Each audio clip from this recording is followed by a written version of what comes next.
नमस्कार. श्री स्वामी समर्थ. आजच्या व्हिडिओमध्ये सर्व स्वामी भक्तांचे स्वागत आहे. आज आपण या व्हिडिओमध्ये पिठोरी अमावस्येची कहाणी बघणार आहोत. आटपाट नगर होतं. तिथं एक गरीब ब्राह्मण होता. त्याच्या घरी श्रावणातल्या अमावस्येच्या दिवशी बापाचे श्राद्ध असे. दरवर्षी त्याच्या सुनेचं पोट दुखू लागे आणि ब्राह्मण जेवायला बसण्याच्या वेळेस बाळंत होऊन पोरं मरून जाई. असं झालं म्हणजे ब्राह्मण तसेच उपाशी जात. असं 6 वर्ष झालं. 7व्या वर्षीही तसंच झालं. तेव्हा सासरा रागावला. ते मेलेलं पोर तिच्या ओटीत घातलं. तिला रानात हाकलून लावलं. पुढं जाता जाता एका मोठ्या अरण्यात गेली. तिथं तिला झोटिंकाची बायको भेटली. ती म्हणाली, बाई तू कोणाची कोण? इथं येण्याचं काय कारण? आलीस तशी लवकर जा, नाहीतर माझा नवरा झोटिंग येईल आणि मारून खाईल. तेव्हा ब्राह्मणाची सून म्हणाली, तेवढ्याकरताच मी इथं आले आहे. झोटिंकाची बायको म्हणाली, बाई तू इतकी जीवावर उदार का? तशी ब्राह्मणाची सून आपली हकीकत सांगू लागली. ती म्हणाली, मी एका ब्राह्मणाची सून आहे. दरवर्षी मी श्रावणी अमावस्येच्या दिवशी बाळंत होते आणि मुलं मरून जातात. त्याच दिवशी आमच्या घरी माझ्या आजे सासऱ्यांचे श्राद्ध असते. माझं असं झालं म्हणजे श्राद्धास आलेले ब्राह्मण उपाशी जात. अशी 6 वेळा बाळंतपण झाली. 7व्या खेपेलाही असंच झालं. तेव्हा मामंजींना माझा राग आला. ते मला म्हणाले, माझा बाप तुझ्या बाळंतपणामुळे 7 वर्ष उपाशी राहिला, तर तू घरातून चालती हो.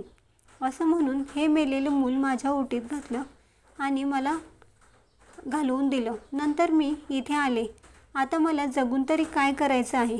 असं म्हणून रडू लागली. तशी झोटिंकाची बायको तिला म्हणाली, बाई तू भिवू नकोस, घाबरू नकोस.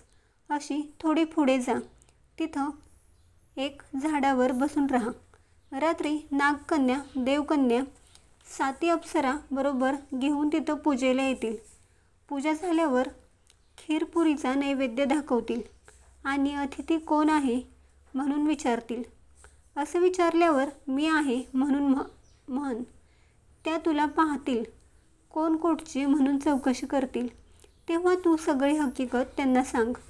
ब्राह्मणाच्या सुनेनं बरं म्हटलं. तिथून उठली, पुढं गेली. तो एक बेलाचं झाड पाहिलं. तिथंच उभी राहिली. इकडे तिकडे पाहू लागली. तो जवळच एक शिवलिंग दृष्टीस पडलं. तशी ती शेजारच्या झाडावर बसून राहिली. इतक्यात रात्र झाली. तशी नागकन्या, देवकन्या, अप्सरांच्या स्वाऱ्यासुद्धा आल्या. त्यांनी शिवलिंगाची पूजा केली, नैवेद्य दाखविला. अतिथी कोण आहे असं विचारल्यावर तेव्हा ती सून मी आहे असे म्हणाली. तेव्हा सगळ्यांनी पाहिलं. त्यांना आश्चर्य वाटलं. तिची कोण कुठली म्हणून चौकशी केली. तिनं सर्व हकीकत सांगितली. नागकन्या, देवकन्यांनी तिला मुलांची चौकशी केली. तेव्हा अप्सरांनी ती दाखविली. पुढं तिच्या 7 मुलांना जिवंत केलं आणि तिच्या हवाली केलं.